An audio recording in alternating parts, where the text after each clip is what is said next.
ఈరోజు మనతో జాగృతి రాష్ట్ర ప్రధాన అధికార ప్రతినిధి మేడం ఉన్నారు. Madam, hi. మ్యామ్, రేపటి రోజున జాగృతి ఎంత బలపడిపోతుంది, ఎంత ధీటుగా మిగతా పార్టీలకి పోటీ ఇవ్వనుంది? తప్పకుండా కూడా ఏదైతే మా పార్టీ రాబోతుందో 3 పార్టీలకు కూడా ముచ్చెమటలు పెట్టించబోతుంది. ఎందుకంటే ఒక ప్రధానమైన ప్రాంతీయ పార్టీగా సామాజిక తెలంగాణ నిర్మాణమే ఎజెండాగా ముందుకొస్తున్న మా పార్టీలు బలంగా కూడా తెలంగాణ ప్రజలు నమ్ముతున్నారు, ఆదరిస్తున్నారు, కవితక్క గారిని ఆశీర్వదిస్తున్నారు.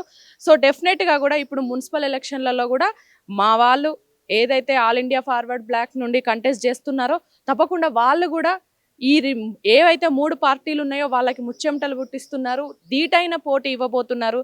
తప్పకుండా కూడా ఒక బలమైన రాజకీయ శక్తిగా ఎదగబోతుంది తెలంగాణ జాగృతి. కవిత మేడం గారికి తెలంగాణ రాష్ట్ర ప్రజల నుంచి ఎంతవరకు సపోర్ట్ లభిస్తుందని చెప్పేసి? కవితక్క గారికి ఆల్రెడీ తెలంగాణ ప్రజలు తన తెలంగాణ ఆడబిడ్డగా ముద్ర వేయించుకొని ఉన్నారు. కవితక్క గారు ప్రతి ఇల్లు కూడా ఒక ఆడబిడ్డగా ఆదరిస్తారు అక్కని. కాబట్టి డెఫినెట్గా కూడా మేము ఇప్పటి వరకు ఏ జిల్లాకి జాగృతి జనం బాట పేరు మీద వెళ్ళినా కూడా ఒక సమస్యలతోని ప్రజలు స్వాగతం పలకడం అనేది కొంచెం బాధగా అనిపించినా కూడా వాళ్ళందరికీ కూడా ఈరోజు కవితక్క గారే ఒక ఆశా జ్యోతిగా కనిపిస్తున్నారు. అందుకే ప్రతి ఈ వర్గం వాళ్ళు కూడా కవితక్క గారిని కలుస్తున్నారు, ఆదరిస్తున్నారు, ముందుకు నడవమని మాకు చెప్తున్నారు. కాబట్టి తప్పకుండా కూడా ఈ తెలంగాణలో ఒక మంచి శక్తిగా ఎదగబోతున్నాం. రోజున కాంగ్రెస్కి అయినప్పటికీ, లేదంటే ఇప్పుడు టీఆర్ఎస్కి అయినప్పటికీ మేడం ప్రతి ఒక్కరితో కూడా లొల్లులు పెట్టుకుంటూ మాట్లాడుతున్నారు అనేటటువంటి అంశం వినిపిస్తుంది ప్రజల్లో. అయితే కొందకు టీఆర్ఎస్ నుంచి కాంగ్రెస్ వైపు మేడంకి ఎంతో కొంత సపోర్ట్ ఉంది, అందుకనే ఇలా మాట్లాడుతున్నారు అనేటటువంటి విమర్శలు కూడా వస్తున్నాయి. దాని గురించి మీరేం చెప్తారు? ప్రశ్నించే వాళ్ళు లొల్లులు పెట్టుకున్నట్టే అనిపిస్తుంది. ఎందుకంటే లోపాయికారి ఒప్పందాలు చేసుకోవడం కవితక్క గారికి చేత కాదు. కాబట్టి ప్రశ్నించడమే తన ముందు నుండి తను ఎంచుకున్నది. తన తెలంగాణ ప్రజల పక్షాన అన్ని ప్రశ్నిస్తూ ఉంటారు కాబట్టి ప్రతిపక్షాలు అలానే మాట్లాడతాయి. ఇంకొక విషయం ఏంటంటే కాంగ్రెస్ తోని పొత్తు కానీ కాంగ్రెస్కి సపోర్ట్ కానీ అంత అవసరం మాకు లేదు. కాంగ్రెస్ పార్టీని ఎక్కడ నిలదీయాల్సి వస్తే ఈ తెలంగాణ రాష్ట్రంలో ప్రతిపక్షం చేయాల్సిన పని ఈరోజు తెలంగాణ జాగృతి కల్వకుంట్ల కవితక్క గారు చేస్తున్నారు. ఎక్కడ కూడా బీఆర్ఎస్ కాంగ్రెస్ చేస్తున్న వైఫల్యాలను ఎత్తి చూపిస్తలేదు, ఖండిస్తలేదు, నిరసనలు చేస్తలేదు, ప్రజల దృష్టికి తీసుకెళ్తలేదు. కానీ కవితక్క గారు ప్రతి అంశం మీద మాట్లాడుతున్నారు, ప్రెస్ మీట్లు పెడుతున్నారు, ప్రజలకు అవగాహన కల్పిస్తున్నారు. ఈరోజు బీఆర్ఎస్ చేయాల్సిన పని కవితక్క గారు చేస్తున్నారు. ఇంకా వాళ్ళు ఇక ప్రతిపక్షాలు అలానే వాళ్ళు చేయలేదు కాబట్టి అక్క చేస్తుంది కాబట్టి వాళ్ళు అట్లనే మాట్లాడతారు. కాబట్టి వాళ్ళ మాటలు మేము పట్టించుకోదలుచుకోలేదు. ఈరోజు తెలంగాణ ప్రజలకి ఒక స్పష్టమైన క్లారిటీ ఉంది.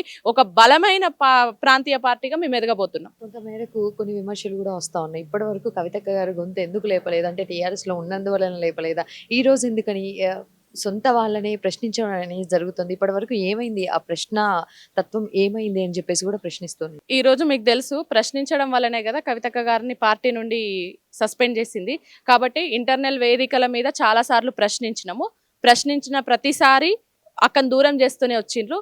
అక్క బయటికి గలమిప్పింది కాబట్టే ఈ రోజు అక్కని పార్టీ నుండి సస్పెండ్ చేసిండ్రు. ఇదే ప్రశ్న తత్వం అనేది రేపటి రోజున కూడా ఉండబోతుందంటారా గట్టిగానే? డెఫినెట్ గా బలంగా కూడా మేము ఈ తెలంగాణలో ఒక బలమైన ప్రాంతీయ పార్టీగా ఎదగబోతున్నాము. తెలంగాణ ప్రజల కోసము అప్పుడు ఇప్పుడు ఎప్పుడు గత 20 సంవత్సరాలుగా కూడా తెలంగాణ జాగృతి తెలంగాణ ప్రజల కోసము, తెలంగాణ ప్రజల గొంతుకై ఈ తెలంగాణలో పనిచేస్తూనే ఉంది. ఇక ముందు కూడా మేము బలంగా తెలంగాణ ప్రజల పక్షాన కొట్లాడుతూనే ఉంటాం. తెలంగాణ జాగృతి పార్టీ ఏదైతే ఉందో ఎవరి కోసం అని అంటే ఎక్కువగా వినిపించే పేరేమని చెప్తారు? తెలంగాణ ప్రజల కోసం, సామాజిక తెలంగాణ నిర్మాణం కోసం, ఉద్యమకారుల కోసం, ఎవరైతే బీసీ, ఎస్టీ, ఎస్సీ అణగారిన వర్గాలు ఉన్నాయో వాళ్ళందరి శ్రేయస్ కోరుకొని ఈరోజు యువతకి, మహిళలకి ప్రాధాన్యత కల్పించడానికి పుట్టబోయే పార్టీయే ఈ తెలంగాణ జాగృతి. మిగతా పార్టీలతో పోలిస్తే జాగృతి ఉన్నటువంటి ఒక గొప్ప ఒక మాటలో చెప్పమంటే ఏం చెప్తారు?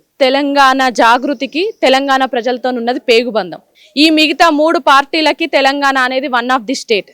కానీ ఇప్పుడు రాబోయే ఈ తెలంగాణ జాగృతి పార్టీకే ఈ తెలంగాణతోని ఉన్నది పేగుబంధము. ఇదొకటే ప్రాంతీయ పార్టీ. మేము పనిచేసేది ఈ ఒక్క పార్టీ కోసమే.